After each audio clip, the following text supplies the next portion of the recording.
Muli, mapagpalang araw sa lahat ng aking mga tagapakinig at taga-subaybay ng programang Daily Bread na ating isinasagawa every 6 a.m. in the morning. At ako po ay nagagalak na sa umagang ito ay maging instrumentong daluyan ng mensahe mula sa salita ng Panginoon. At kung kayo po ay nariyan na sa inyong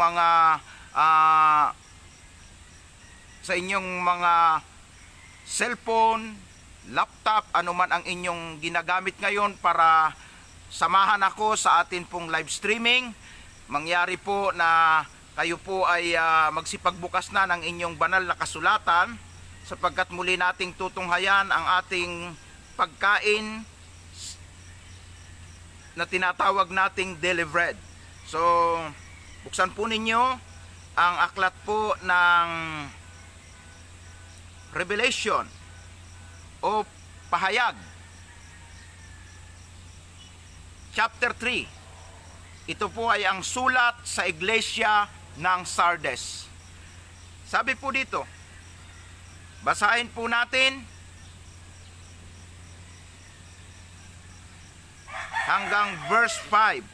Pero ang bibigyan din lang po natin ay hanggang verse 3. Isulat mo sa anghel ng iglesia sa Sardes, ito ang sinasabi ng 7 espiritu ng Diyos na may 7 bituin.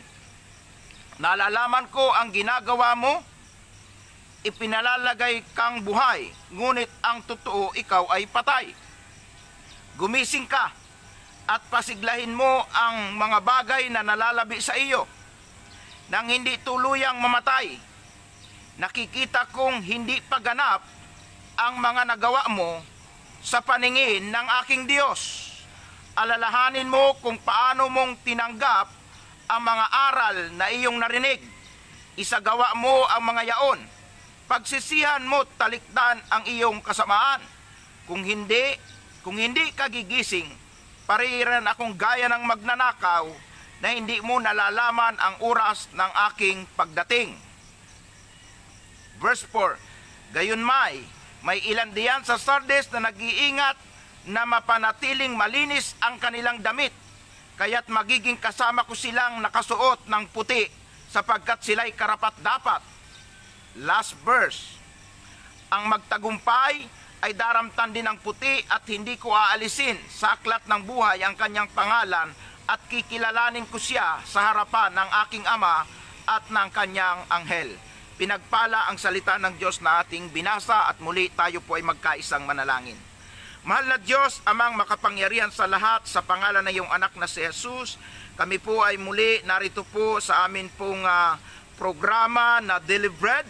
Aming dalangin ang pagsama ng iyong banal na Espiritu sa aking mga tagapakinig. Bigyan mo sila, Panginoon, ng malinaw na kaisipan, ng bukas na kaisipan, para ang mga salita at mensahe na ihatid sa pamagitan ng paggamit mo sa iyong lingkod ay hindi mawala ng kabuluhan, kundi ito, Panginoon, ay matanggap nila na maayos, na makapasok sa kanilang espiritual na sisidlan, at ito'y magdulot sa kanila ng kalakasan at katatagan sa kanilang buhay pananampalataya.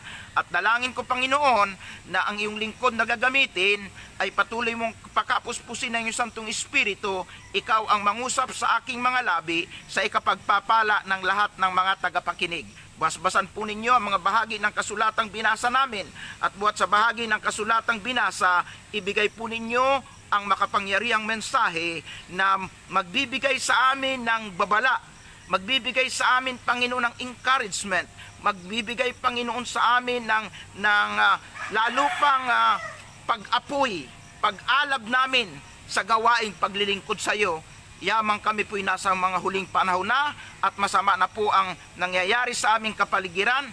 Hayaan mo, Panginoon, na kami patuloy na palakasin, patuloy kaming i-encourage sa pamagitan ng iyong salita. Salamat, Panginoon, sa iyong kabutihan. Ikaw lang ang maitaas at maparangalan sa pangalan ng iyong anak na si Jesus. Ito po ang aming dalangin. Amen and amen and amen. To God be the glory. Hallelujah. Okay, pinapabot ko po ang pagbati ko po sa lahat ng ating tagapakinig. So, mabilisan lang po, mga tagapakinig natin sa iba't ibang lugar sa California, mga tagapakinig po natin sa iba't ibang lugar ng Canada, especially po sa Vancouver, sa atin pong mga tagapakinig dyan po sa iba pang lugar ng Canada. Mapagpalang araw ang pagbati ko sa inyong lahat. At sa ating mga tagapakinig po sa Japan, dyan po sa lugar ng New Zealand, sa lugar po ng China, Macau, Hong Kong, at sa iba pa pong mga bansa na kung saan man kayo naroon, mga kababayan kong Pilipino, salamat po na kayo po ay nagbubukas ng inyong mga cellphone at salamat na kabilang kayo sa mga nanonood ng aking live streaming. Para po sa kaalaman ninyong lahat, marami na po ang nakakapakinig at nakakapanood ng ating programang Daily Bread na isinasagawa natin every 6 a.m. in the morning. At gusto ko pong sabihin sa inyong lahat na marami po ang nagpapasalamat na ito po ay nagdudulot sa kanila ng encouragement. At gusto ko pong sabihin sa inyong lahat na ito po ay talagang will ni Lord na maabot ang maraming tao sa iba't ibang dako, lalong-lalo na po ngayong panahon ng lockdown. Sa aking mga kababayan at mga kamanggagawa sa iba't ibang simbahan dito po sa Pilipinas, bumabati ako na isang mapagpalang araw po sa inyong lahat. At dalangin ko po na patuloy kayong bigyan ng Diyos ng kauhawan para makinig at makapag-aral ng kanyang banal at buhay na salita.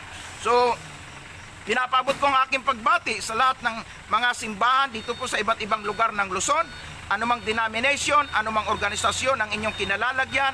Isang mapagpalang araw po ang pagbati ko sa inyong lahat. At muli, nandito po tayo sa park at dito po ngayon ay may mga pumapasok pong sasakyan, pero ganun pa man, ang mahalaga po ay naipagpapatuloy po natin ang ating live streaming. So sa atin pong mga tagapakinig dyan sa Mindanao, sa iba't ibang lugar ng Mindanao, magandang araw po ang pagbati ko sa inyong lahat.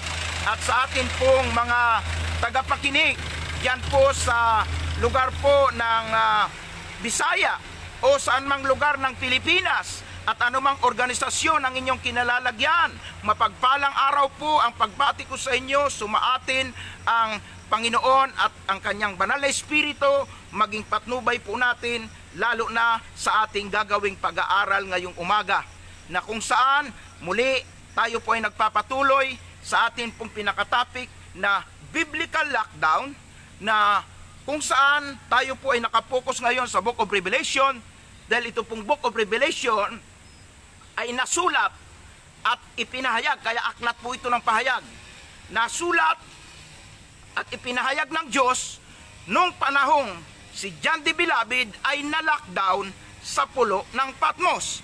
So halos 4 na church na po ang atin pong tinalakay, na kung saan ito po ay naglalarawan sa katayuan at kalagayan ng mga mananampalataya sa iba't ibang panig ng mundo.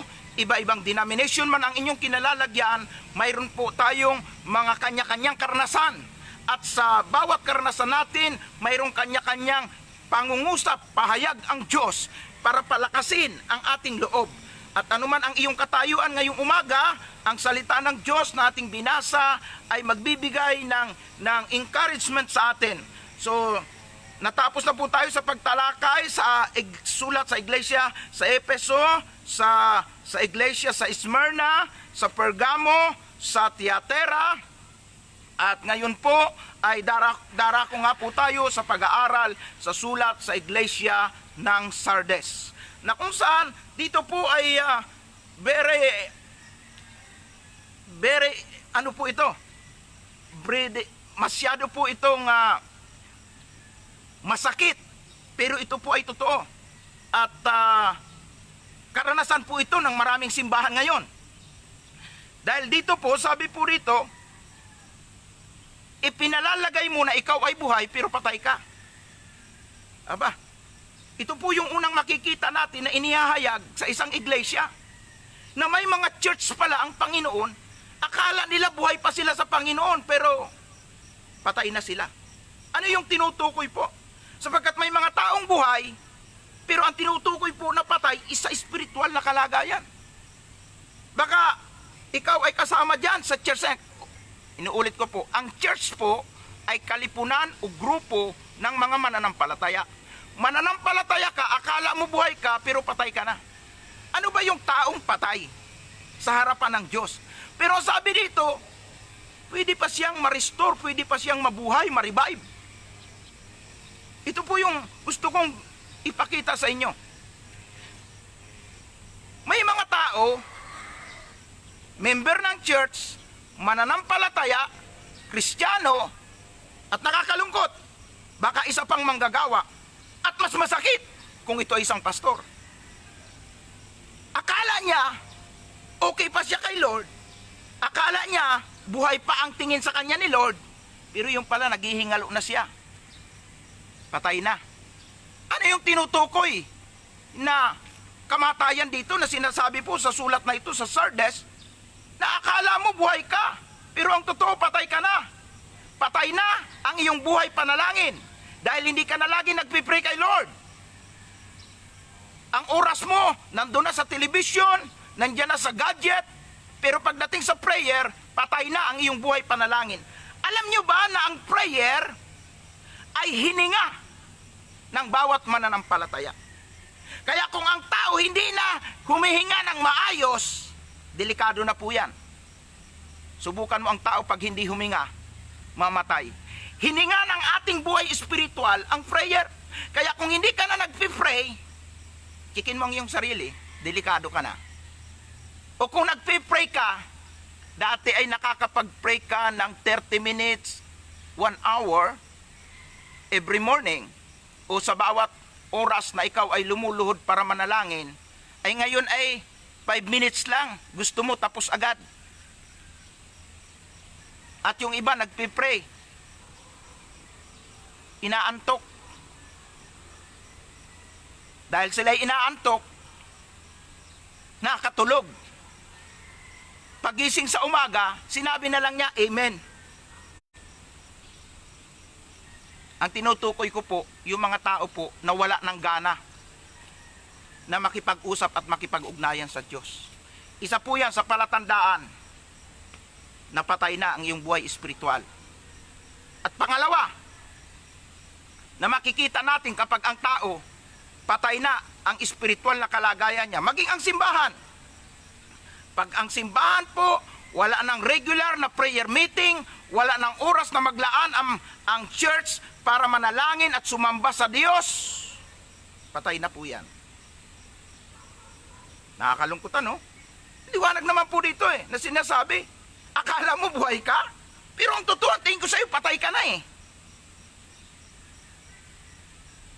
Pag ang tao patay na sa pananampalataya, patay na ang kanyang koneksyon sa Diyos, yung sinasabi ko na yung line mo, cut off na, naku, delikado. Bakit po? Pag hindi ka na ganadong magbasa ng salita ng Diyos, ayaw mo nang makinig sa pangangaral ng salita ng Diyos, wala ka ng gana, at ang nasa isip mo, nabasa ko na yan, alam ko na yan, nakarinig na ako tungkol dyan. Di ko na kailangan yan. Sigurado ako, akala mo buhay ka, patay ka na sa harapan ng Diyos. Hallelujah. Kapag ka po ang church, wala ng heart sa soul winning, sa evangelism, wala na siyang burden at compassion sa mga nawawalang mga kaluluwa, mga tao na nasa kapahamakan, hindi na sila nakadama ng kabigatan, patay na. Dahil ang sabi po ng maraming mga mangangaral, ang heartbeat ni Lord, yung pintig ng puso ng Panginoon, ay yung evangelism, yung soul winning, yung pagliligtas ng mga taong hindi ligtas. Yan ang pintig ng puso ng Diyos. At ang hininga natin ay ang panalangin. Kung wala ka ng panalangin, matabang na ang panlasa mo sa salita ng Diyos, at wala ka ng burden at compassion, kahit na ikaw ay pastor, kahit na ikaw ay ebanghilista, kahit na ikaw ay church worker o manggagawa sa simbahan, kung wala ka ng burden, wala ka ng wala ka ng gana magbasa ng Biblia, wala ka ng ganang manalangin, sa tingin mo buhay ka sa physical, pero spiritual naghihingalo ka na. Pag ang tao patay kasi, kakain pa ba yan? Pag ang tao mayroong malalang sakit, hindi na po makakain. Ibig sabihin, spiritually speaking, masama na ang kalagayan mo. Kaya checkin mo ang iyong sarili. Buhay ka pa ba sa harapan ng Diyos? Buhay pa ba ang buhay panalangin mo? Nandyan pa ba ang burden mo? Nandyan pa ba ang compassion mo? Nandyan pa ba sa puso mo yung gana na maglingkod, magpagamit sa Panginoon? O napipilitan ka na lang? O dahil sa obligasyon? Yung mga tao na totoong buhay sa harapan ng Diyos, masigla po yan. Masigla sa paglilingkod sa Diyos. Lagi siyang ganado. Ganadong mag-pray, ganadong magbasa ng salita ng Diyos, ganado na pumunta sa mga gawain para sa Panginoon. Pag wala ka ng gana, akala mo buhay ka pa. Pero ang totoo, naghihingalo ka na. At ang malungkot, yung sinasabi dito, patay na. Glory to God.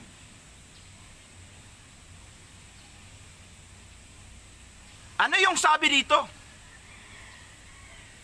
Sa sunod na talata, gumising ka at pasiglahin mo ang mga bagay na nalalabi sa iyo nang di tuluyang mamatay. Oy, ito palang tinutukoy na patay, ito yung naghihingalo. May pag-asa pa pala ito eh. Bakit sinabing gumising? Dahil itong mga patay na Kristiyano, ang tinutukoy po dito yung mga tutulog-tulog. Ginigising eh, hindi ka naman nagigising eh kung dati ka nang gising. Kaya ka ginigising dahil tutulog-tulog ka. At yung tao po na natutulog, hindi alam kung ano ang nangyayari sa paligid. At walang pakialam sa anumang nangyayari. Eh, tutulog-tulog eh, tulog eh. Tama po ba? Kaya, ang sabi po sa bahagi ng kasulatang binasa natin, gumising ka! Pasiglahin mo ang mga bagay na nalalabi sa iyo nang di tuluyang mamatay. Kaya ito pong pangangaral na ito, ay gusto ko pong ipagsigawan ang salitang, Hoy! Gising! Nasa Biblia ba yung paggising? Yes, tingnan po natin. Sa aklat po ng Ephesians,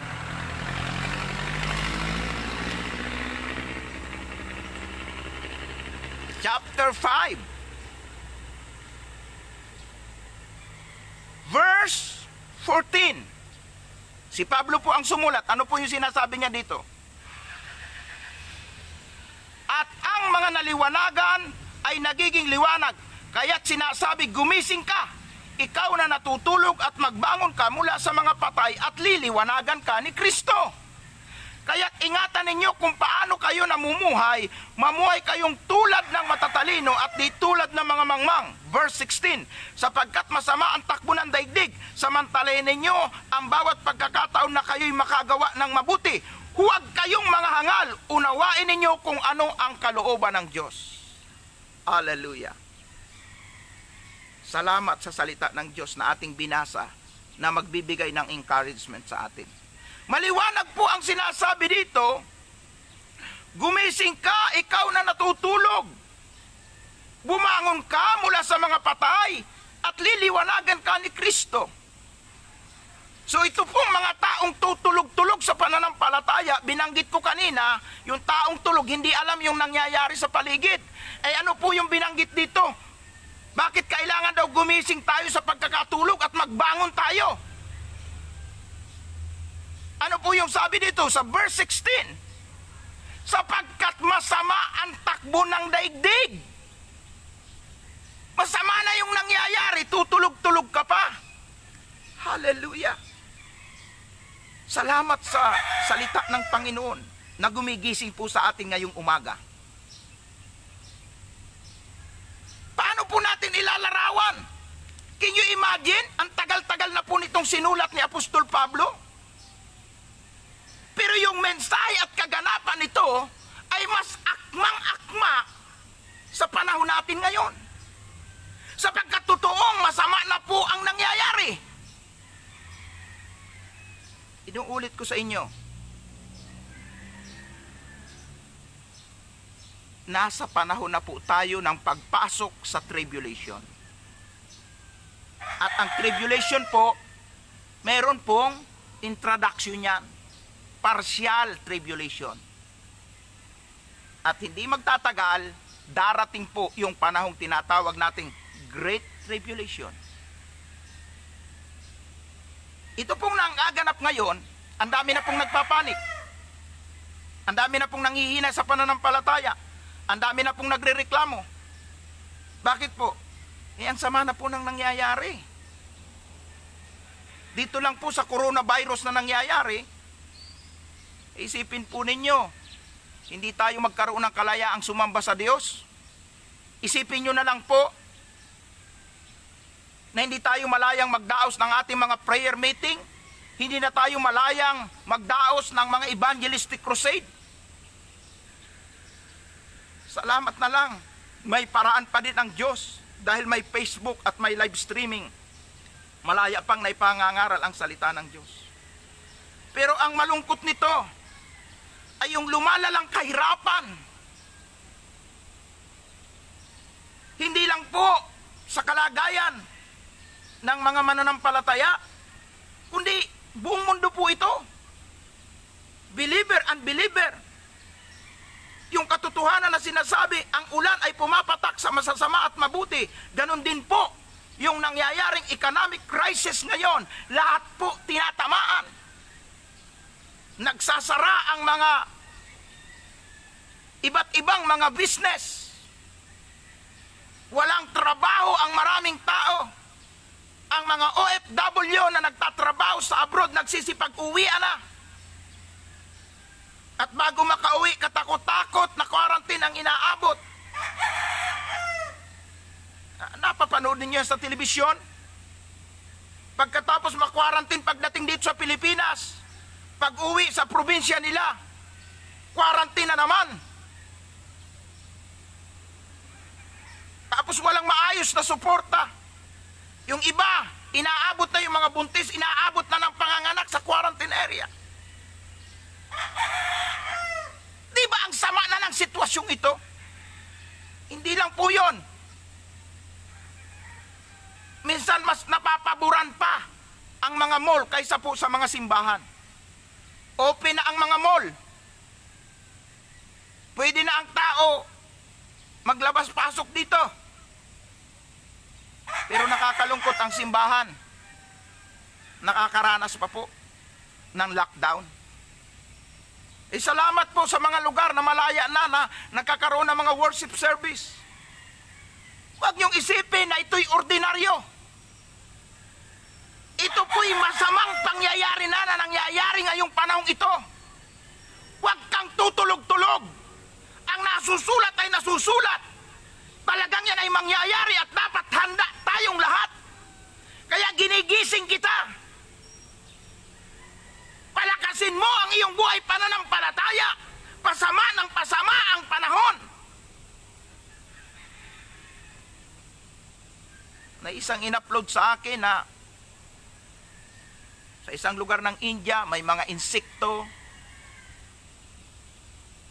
na kapag nakagat ka, patay ka kaagad. Hindi na ito po basta. At marami pang mga kasunod na mangyayari. Habang pinag-aaralan natin ang Book of Revelation, kung nandyan ka at nakasubaybay ka, iisa-isahin natin yan. Pag-uusapan natin yan. Yung mga masasamang mangyayari pa sa darating na bukas, sa mga darating na araw. Kaya tama itong mga paalaalang ito. Mula dito sa aklat ng pahayag na inihayag kay Juan nung siya ay nasa pulo ng Patmos, nung naka-lockdown siya. At ngayon ay ating pinag-uusapan. At ang sabi dito, palakasin mo ang nalalabi mo pang lakas nang hindi ka tuluyang mamatay. Ibig sabihin may pag-asa ka pa. Kung patay na ang iyong buhay pananampalataya, patay na ang iyong buhay panalangin, patay na ang panlasa mo sa salita ng Diyos, patay na ang gana mong maglingkod, may pag-asa ka pa. Pwede ka pang manumbalik. Hinihintay lang ng Diyos Magpakumbaba ka, kilalanin mo ang iyong sarili sa harapan ng Diyos. Ikaw ay nagkasala, ikaw ay nagkulang, at sabihin mo, Lord, sorry po. Tulungan mo ako, Panginoon, na mapalakas ko ang aking buhay pananampalataya. Panginoon, ibalik mo yung sigla ko sa sarap at ng pagbasa ng iyong salita. Panumbalikin mo yung masarap na panlasa ko. Kasi pag tumabang na ang panlasa mo sa salita ng Diyos, delikado ka na. Pag yung ayaw mo nang magbasa, pag yung halos okay na lang sa iyo na wala kang naririnig na Word of God, delikado. Yung tao pag malala ang sakit, matabang na ang panlasa niyan. Yung may trangkaso ka lang, di ka na makakain eh. Pag tumabang na ang panlasa, may sakit na. At yung mga taong matabang na ang panlasa sa salita ng Diyos, wala nang ganang mag-aral, wala nang ganang makinig. Pero may ganang manood ng lahat ng mga palabas, ang mga teledrama. May gana sa mga party. Ganado siya sa mga chismisan. At yung iba, bumabalik na sa mga gawa ng kamunduhan. Mas gusto nang magsabong, mas gusto nang magsugal, mas gusto nang magwiting. Pero pagdating sa Word of God, nawawala na yung gana nila. Matabang na. Pagdating sa pagbabasa, buti na yung makabasa 1-2 talata. Hindi na po magawang magbasa araw-araw. Ano yung sabi dito? Pasiglahin mo. Gumising ka. Magbangon ka. Pasiglahin mo ang nalalabi mong lakas para hindi ka tuluyang mamatay. Ang sabi naman dito ni Pablo, na halos kaugnay sa talatang binasa natin sa Book of Revelations, chapter 3, sabi naman sa sulat ni Pablo, mamuhay kayong tulad ng matatalino, hindi tulad ng mga taong mangmang, sapagkat masama na ang takbo ng daigdig. So, ibig sabihin, huwag tayong, masakit mang salita ito, tatanga-tanga, aanga-anga. Huwag nating balay-walain ang nagaganap na pandemic. Huwag nating baliwalain ang nagaganap na coronavirus. Huwag nating baliwalain ang nangyayaring lockdown, sapagkat may gustong ipahiwatig ang Diyos sa mga nangyayaring ito. At gusto kong gisingin kayong lahat. Bumalik tayo sa pag-focus sa salita ng Diyos para hindi tayo maging ignorante. Ano yung sabi dito? Lumakad kayong tulad ng matatalino. Yung tinutukoy na matatalino, hindi po ito yung nakapasa ng bar exam. Hindi ito yung mga degree holder na tao, yung mga magagaling na scientist, magagaling na doktor, magagaling na innyehero. Hindi ito yung mga tao na nakatapos ng magagandang degree, mga valedictorian, salutatorian, mga cum laude. Hindi ito yung tinutukoy na matatalino. Sapagkat sa harapan ng Diyos, kamangmangan lang ang karunungan sa sanlibutan. Ang taong matatalino ay yung tao na namumuhay alinsunod sa kalooban ng Diyos. At isa sa kalooban ng Diyos ay yung akayin natin ang ating kapwa na magbalik loob sa Diyos. Nasa aklat ng Daniel yan. Chapter 12. Basahin nyo verse 2 to 3. Na ang gawain ng taong matalino ay yung nag-aakay ng kanyang kapwa tungo sa matuwid na landas, tungo sa kabutihan. Kaya yung mga nagsusulwining, yan ang matalino sa harapan ng Diyos. Mamuhay kayong tulad ng matatalino. Pag kayong maging mangmang o taong walang alam.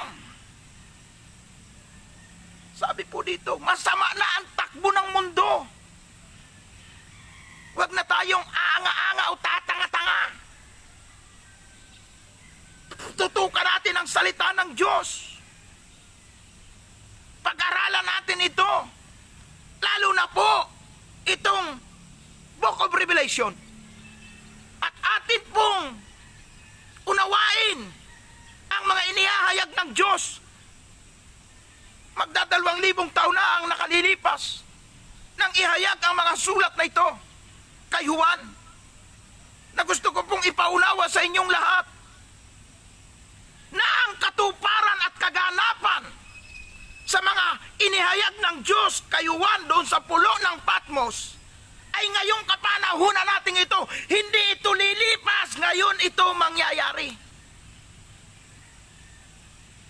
Kaya panahon na para tayo po ay gumising sa katotohanan na ipinahayag ng salita ng Diyos, na inihayag kay Juan nung siya ay na-lockdown sa pulo ng Patmos. Huwag nating pabayaan ang ating sarili. Nangihina ka na, tutulog-tulog ka pa, may sakit ka na, hindi ka pa bumangon para kumuha ng gamot para gumaling ka. May tao ba na kapag nagkasakit, pinabayaan na yung sarili niya hanggang tuluyan siyang mamatay? Hindi ka na normal pag ganyan ang takbo ng isip mo. Dahil yung tao, pag nakaramdam ng sakit, nahanap agad ng solusyon para magamot. Di ba? Di ba? Oh, may lagnat ka. Oh, hanap ka agad ng paracetamol. Inaasma ka. Oh, hanap ka agad ng gamot sa asma. May sakit ka sa high blood, hanap ka agad ng gamot sa high blood. May sakit kang diabetes, take ka agad ng metformin. O kung malala na, inject ka na ng insulin. So, ibig sabihin, pag ang tao may sakit na, gagawa ka ng paraan para lunasan yung sakit mo. Para ikaw ay gumaling, manumbalik ang lakas mo at sigla mo. Hindi yung pababayaan mo yung sarili mo. Ito ay tungkol sa pisikal na sakit. Pero ang matindi ngayon, yung sakit sa espiritual, na ang mga tao naghihingalo, lupaypay sa pananampalataya. Sa kabila ng nararanasan nilang panlulupaypay sa pananampalataya, easy-easy pa rin sila. Hoy, gising! Sabi ng salita ng Diyos, masama na ang takbo ng mundo. Gumising ka sa iyong pagkakatulog. Kunin mo ang liwanag galing kay Kristo. Anong ibig sabihin yan? Kung ikaw ay katulad ng isang ilawan o bumbilya, na-cut off na yung linya mo, o kaya may diferensya na ang linya mo, hindi na nagliliwanag, kukuti-kutitap ka na. Ayusin mo ang koneksyon mo. Kung sa linya ng kuryente, baka may napuputol ng kawad dyan, i-reconnect mo na yan. Para hindi tuloy ang mamatay ang ilaw mo. Kaya ano yung sabi dito? Bumangon ka sa iyong pagkakagising. At liliwanagan ka ni Kristo. Ang ibig sabihin, kailangang ma-reconnect ka. Ayusin mo yung koneksyon mo, yung relasyon mo sa Panginoon. Para hindi ka tuluyang mamatay, hindi tuluyang maging madilim ang buhay mo. Lahat tayo may pag-asa. Ang Panginoon, habang tayo'y buhay, nagbibigay siya ng second chance. At huwag nating sayangin ang second chance. Sapagkat may babala sa bahagi ng kasulatang ating binasa. Ano po yung sabi dito? Maliwanag po. Alalahanin mo, verse 3, alalahanin mo kung paano mong tinanggap ang aral na iyong narinig. So ang tinutukoy talaga dito, mananampalataya Naaralan na. Alam ang aral. Natuto ng aral ni Kristo. Ang sabi po dito, alalahanin mo ang aral na iyong narinig. Kung paano mo ito tinanggap, isagawa mo ang mga yaon. tayo noon, pagsisihan mo na ang lahat ng nagawa mong kamalian o kasamaan. Ano man yan, pagkukulang sa harapan ng Diyos, pagsisihan natin yan. Dahil kung hindi, ang sabi dito, kung hindi kagigising, tingnan niyong mabuti ang verse 3, Revelation, Pahayag, chapter 3, verse 3. Tingnan niyong mabuti. Kung hindi kagigising, paririyan akong gaya ng magnanakaw. Hindi mo nalalaman ang oras ng aking pagdating. Ibig sabihin, kung ikaw ay patuloy na matutulog at tutulog-tulog,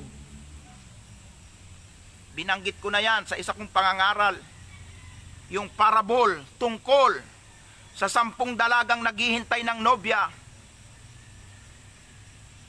Yung iba natulog, yung mga mangmang natulog, hindi preferred. Pinabayaan yung sisidlan nila na walang langis. Ibig sabihin, kasi yung langis simbolo ng source para po patuloy na magliwanag yung ilaw.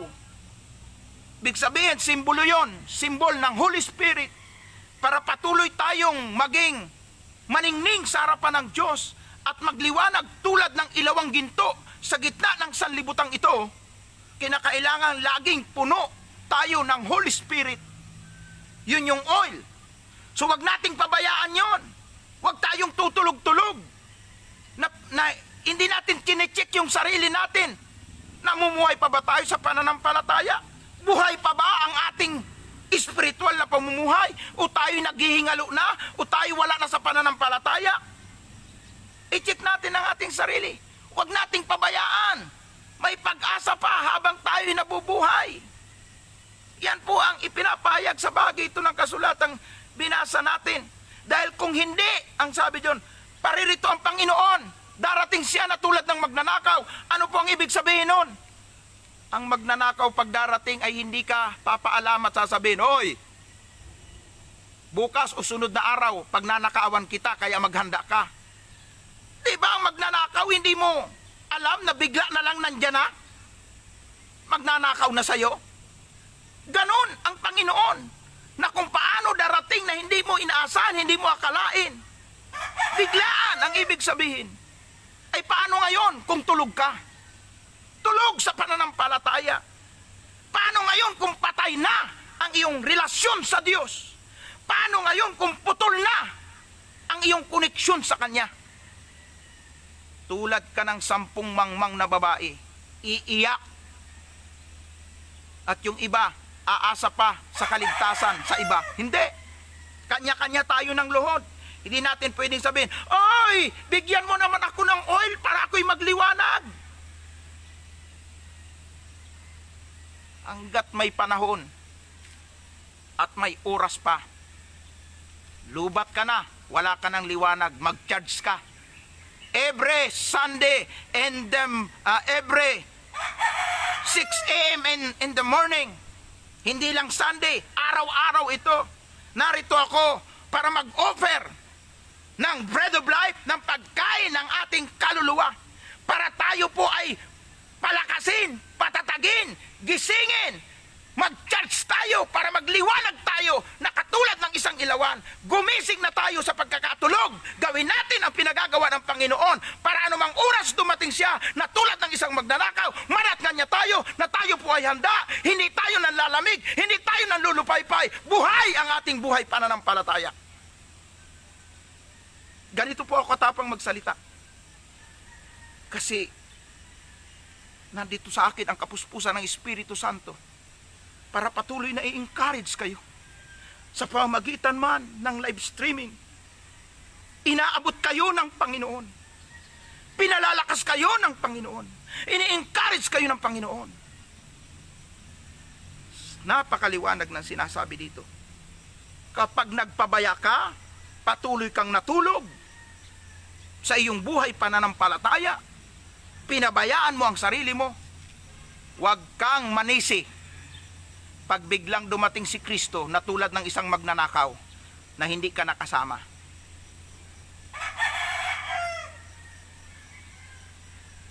Gusto kong sabihin sa iyo, hindi lahat ng mananampalataya mararapture. ang kukunin lang ng Panginoon sa rapture o pag-agaw o pagdagit. Ang kukunin lang po yung naghanda, yung hindi nagpabaya, na ang kanilang sisidlang espiritual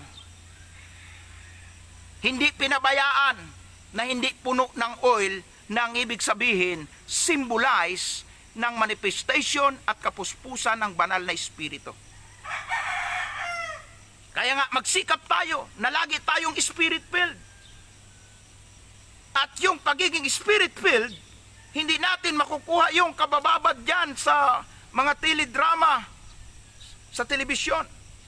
Hindi natin makukuha yan sa kapapanood ng iba-ibang mga pelikula sa YouTube o kung saan man. Hindi natin makukuha yan sa mga lakwatsahan, sa mga pagdalo, sa mga parte, sa paggawa ng mga bagay na makamundo. Makukuha lang natin yung fresh revelation ng Panginoon at yung sariwang daloy ng kapuspusan ng Espiritu Santo sa pamagitan ng palagiang pananalangin. Mas masarap kung may kasamang pag-aayuno sa palagiang pag-aaral ng kanyang salita, sa pamagitan ng palagiang pakikinig ng salita ng Diyos. Kaya china-challenge ko kayo, kahit ano pang sekta kayo, kahit ano pang samahan ang kinalalagyan ninyo, kahit ano pang organisasyon ang kinalalagyan ninyo, halina na! Halika! Every 6 a.m. in the morning, mag-charge tayo ng ating buhay espiritual. Magsalin tayo ng oil para hindi tayo malubat, hindi aandap-andap ang ating ilawan. Tayo ay magliwanag at maging katulad ng ilawang ginto na tatanglaw sa gitna ng kadiliman. Hallelujah! Hallelujah! Ikaw ang pag-asa ng taong nasa dilim. Ikaw, ako ang pag-asa ng tao na walang liwanag ni Kristo. Pero paano kung ikaw mismo ay nasa dilim? Paano kung ikaw mismo lupaypay? Paano kung ikaw mismo patay? Paano mo aakayin ang kapatid nating nanghihina kung ikaw ay lupaypay? Paano ba palalakasin ang mga nanghihina sa pananampalataya kung ikaw ay nanghihina?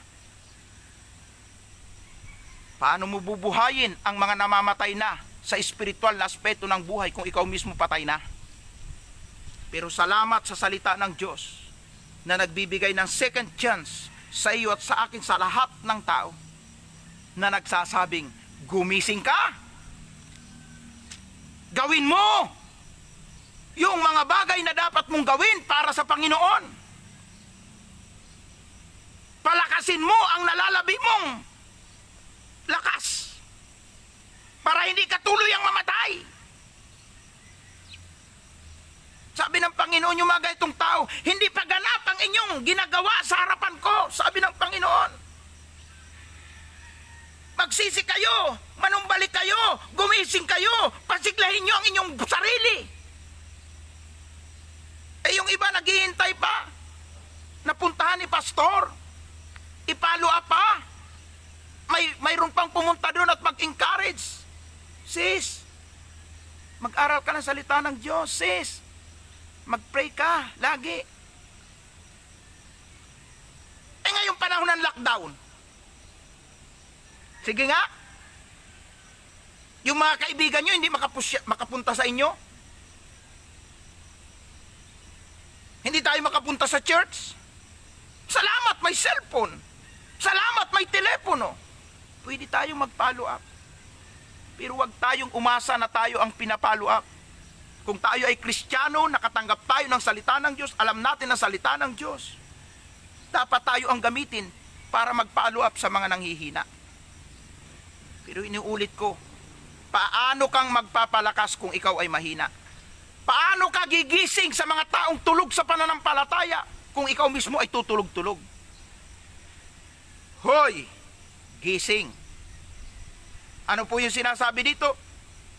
Sa bahagi ito ng kasulatan na binasa natin, lalo na sa Efeso 5, masama ang takbo ng daigdig, samantalahin ninyo ang bawat pagkakataon.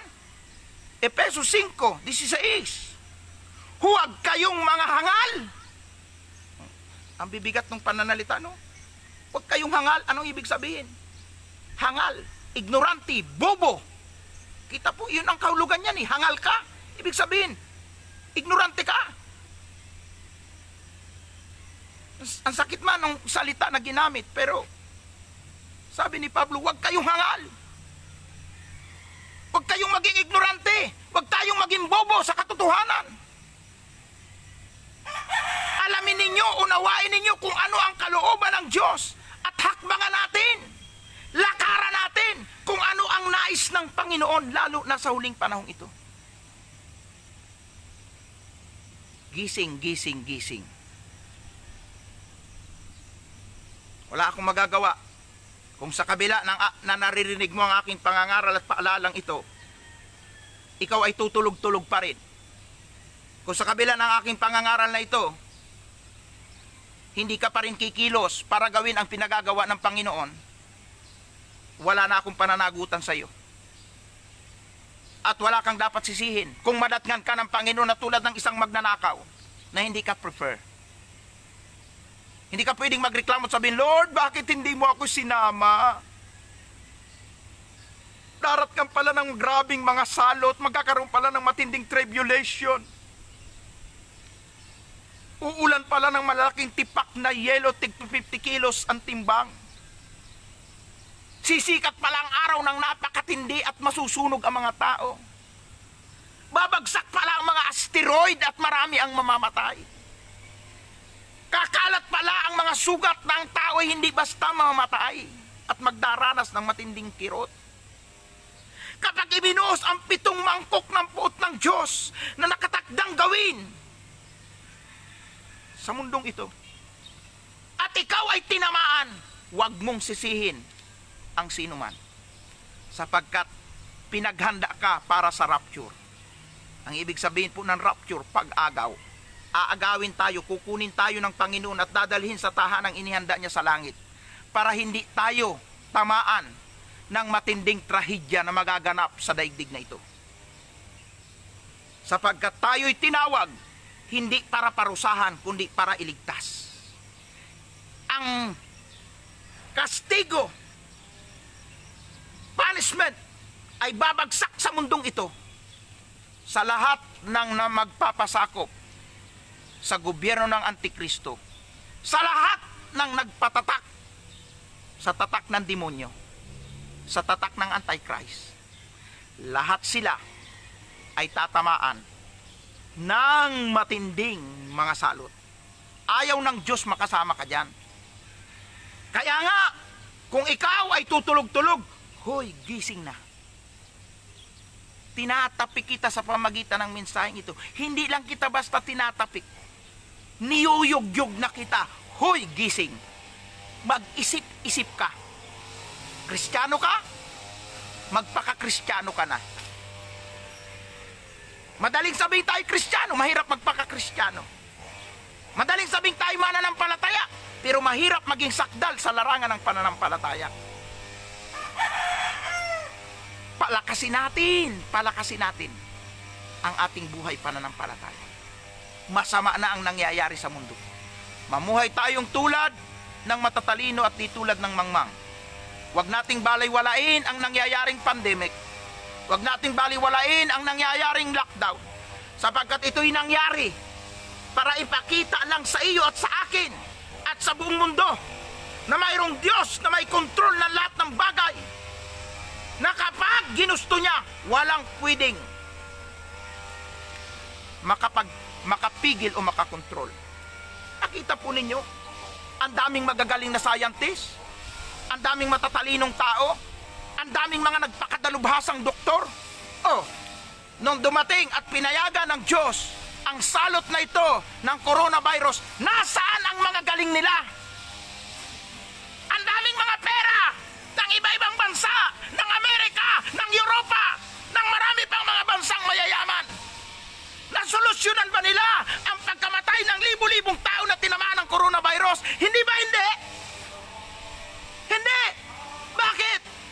kamay ng Diyos lang ang pwedeng kumontrol niyan. Yan ang gusto kong ipakita sa inyo na sinasabi sa kasulatang binasa natin. Tingnan ninyo kung ano ang nangyayari sa inyong paligid.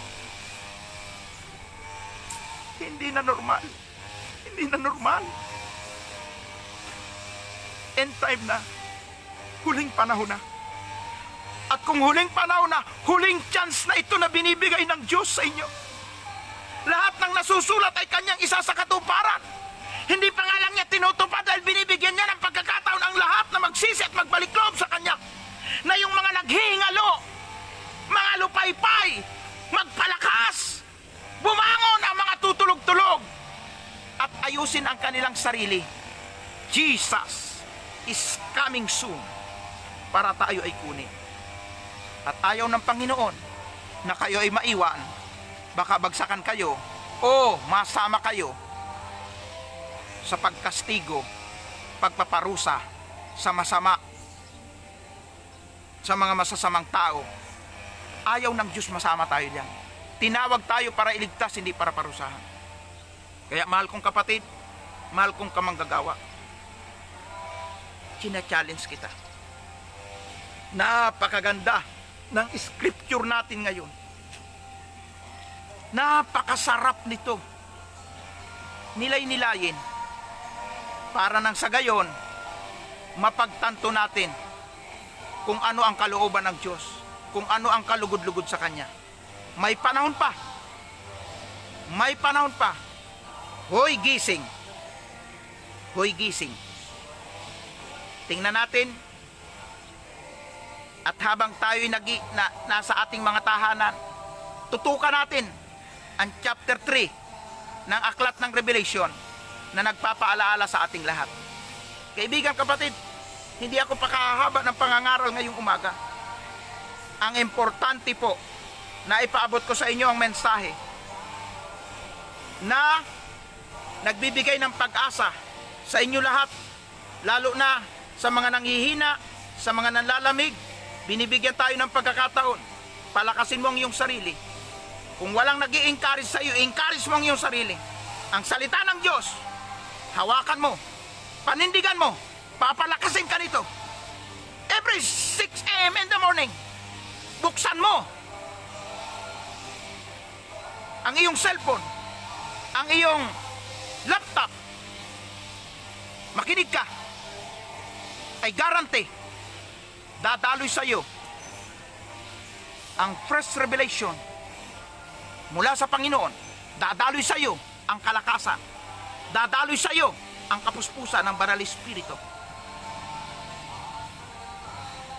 Kaya po, mga inibig ko, mga kapatid, kamanggagawa, gusto ko po na ipanalangin din ninyo ako. Ipanalangin niyo po ako na ako'y patuloy na bigyan ng lakas ng Panginoon.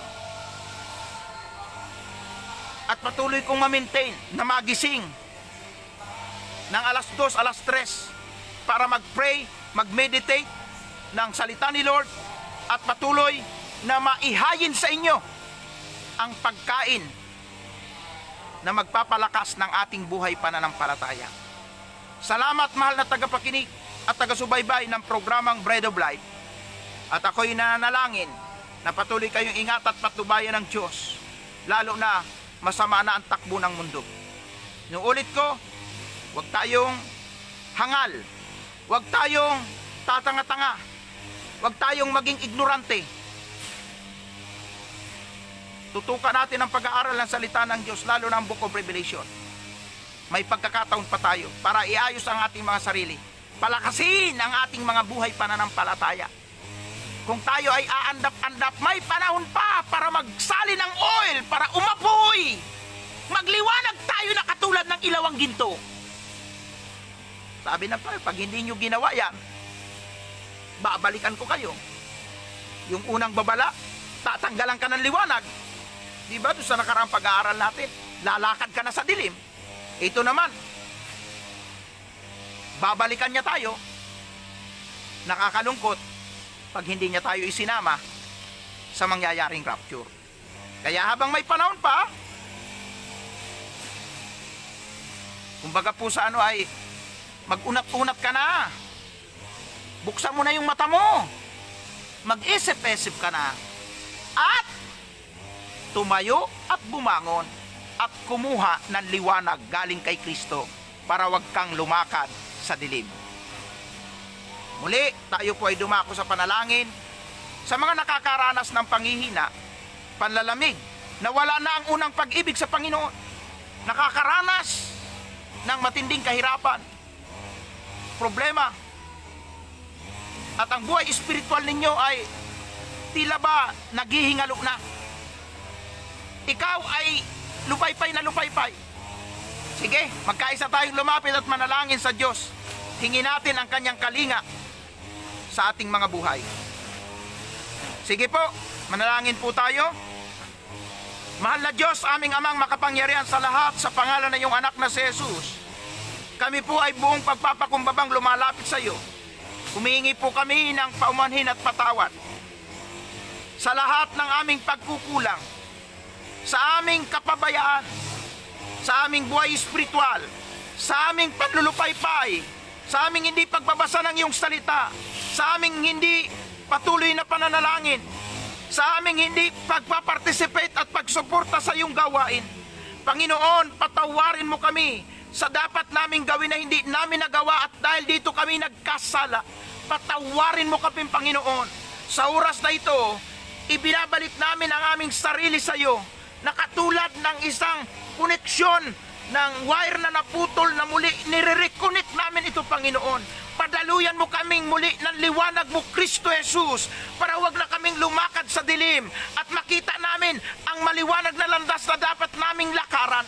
At hayaan mo, Panginoon, na ang aming buhay pananampalataya ay muling sumigla at lumakas at magawa namin muli kung ano ang dapat gawin, kung ano ang mabuti at nakakalugod sa iyo, at matagpuan mo kami na sa iyong muling pagbabalik, ginagawa namin ang gawain na ipinagkatiwala mo sa amin. Lord, salamat sa iyong mga salita na nagbibigay ng inspirasyon sa amin. Salamat sa iyong mensahe. Salamat, Panginoon, na lagi kang nagbibigay ng second chance, lalo na sa mga taong patay na ang pananampalataya, sa mga taong wala ng gana sa iyong salita, sa mga taong nawala ng gana sa paglilingkod sa iyo. Salamat, may second chance pa para kami ay gisingin at bigyan ng pagkakataong bumangon at gawin ang mga bagay na nararapat gawin ng mga taong tinawag mo, ng mga anak mo, ng mga lingkod mo. Salamat, Panginoon, sa iyong salita. Basbasan mo po ito at ingatan sa aming mga puso, magpalakas at magpasigla sa amin.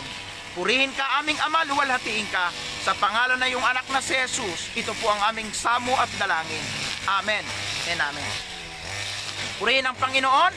Salamat po, mga minamahal kong mga kapatid, kaibigan, kapamilya, mga kamag-anak ko na sumusubaybay na rin sa programang ito.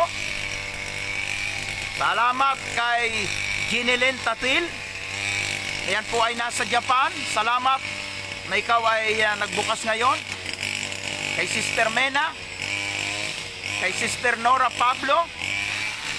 Ako, hindi ko na kayo maisa-isa, ang dami nyo. At hindi ko mabasa halos lahat ng mga pangalan nyo. Mga mahal kong kapatid, kamanggagawa, dyan sa Korea, dyan sa Singapore, dyan sa Japan, sa Amerika, sa Canada, sa iba't ibang lugar ng Pilipinas, iba-ibang simbahan at denomination, congregation ng inyong kinalalagyan. Salamat po na ako po ay sinamahan ninyo sa ating live streaming ngayong umaga. Kung kayo'y naging napagpala at naging pagpapala sa inyo ang ating ginawang pag-aaral at pangangaral ngayong umaga, pakisend uli sa inyong mga family chat, sa inyong mga chat group, sa inyong mga friend, sa lahat ng mga kapatiran, at nawa maging alulod ng Diyos, alulod ng kapuspusan ng Espiritu Santo, maging alulod ang mensaheng ito na dumaloy sa kanila. Pag alulod po, daluyan, dumaloy nawa sa pamagitan ng live streaming na ito ang masustansyang salita ng Diyos. Dumaloy nawa ang kapuspusan ng Espiritu Santo na magpapainit, magpapasigla at bubuhay at magbabangon sa mga lupaypay na kaluluwa, lupaypay sa pananampalataya. Amen. Salamat po at tayo manalangin ngayon sa lahat ng mga uri ng mga problema natin, sakit, itaas po natin yan sa Panginoon. Hallelujah.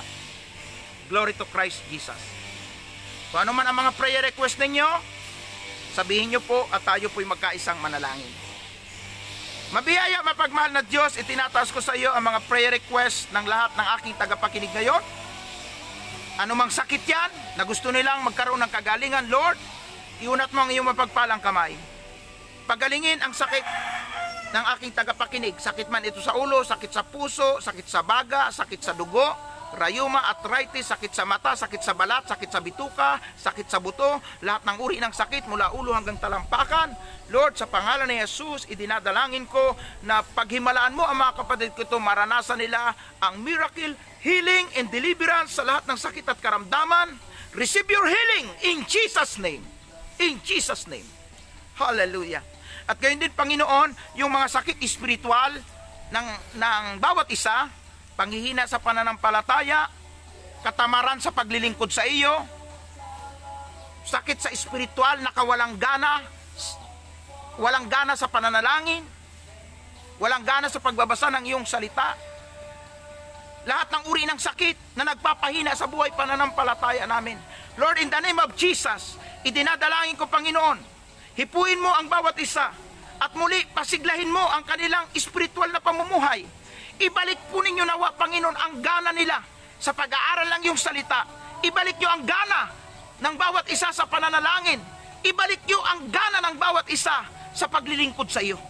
At madatnan nyo kami, Panginoon, na lahat kami ay buhay na buhay at mainit na naglilingkod sa iyo. Salamat, O Diyos. Give us a miracle, O Lord, sa buhay ng bawat isa sa amin, na lahat kami ay matagpuan mo, na nakapanumbalik sa iyo, na mayroong sigla at lakas sa aming buhay pananampalataya. Lord, anumang mga problema ang dinadala ng bawat isa, sa asawa, sa anak, sa pamilya, sa hanap buhay, sa pananalapi, Lord, naniniwala kami, ikaw ang source ng lahat ng pangangailangan namin. Sa iyo ay walang imposible. Lahat kaya mong katagpuin at tugunin. Kaya dinadalangin ko, anumang pangangailangan at prayer request ng bawat tagapakinig ko, sa iyong mahimalang kaparaanan, inaangkin ko, Panginoon, na ito ay yung sinagot, na ito ay tinugon mo na, at bawat isa ay pinagpala mo, hindi lang sa pinansyal, hindi lang sa pisikal, higit sa lahat sa aming espiritual na kalagayan. Salamat, Panginoon, sa iyong salita na patuloy naming pinagbubulayan tuwing umaga. Salamat sa Bread of Life na nagpapasigla sa aming buhay espiritual. Salamat po, at muli, pagpalain nyo ang bawat isa, basbasan kami sa ngalan ng Ama, ng Anak at ng Espiritu Santo. Amen. Amen. Purihin ang Panginoon at salamat, Sister Sheila. Kita kita sa screen. Salamat na nandyan ka at muli ay nakiisa sa programang ito. Sister Sheila po ay from San Jose, California po yan. So nakita ko po kanina, may nagbukas po sa atin from Japan, may nagbukas po sa atin from Canada. Salamat po. Alam mo, natutuwa po ako eh. Pagka po ini-scroll ko na po, pagdating ko po sa bahay, ini-scroll ko po, tinitingnan ko po yung mga taga-subaybay. Aba, parami na ng parami. At hindi lang po yon. Tapos na po yung ating live. Minsan po, sa gabi pagtingin ko, ang dami pa po mga delay na sila nakapanood, pero nagpapasalamat sila at sabi po nila, grabe ka yung pangangaral mo. Talaga ikang naiiyak ako, na-inspired talaga ako sa iyong pangangaral. So talaga pong nakita ko po, sinasamahan po ako ng Panginoon. Hindi po ako yon. Kasangkapan lang po ako ng Diyos. Wala akong pwedeng ipagmalaki. Wala akong pwedeng ipagyabang. Lahat po ay sa biyaya at tulong ng Panginoon. Kaya sa Kanya po lahat ang kapurihan. Sa Kanya po ang karangalan. Muli, isang mapagpalang araw, isang mapagpalang umaga po ang pagbati ko sa bawat isa. Purihin po ang Panginoon. To God be the glory.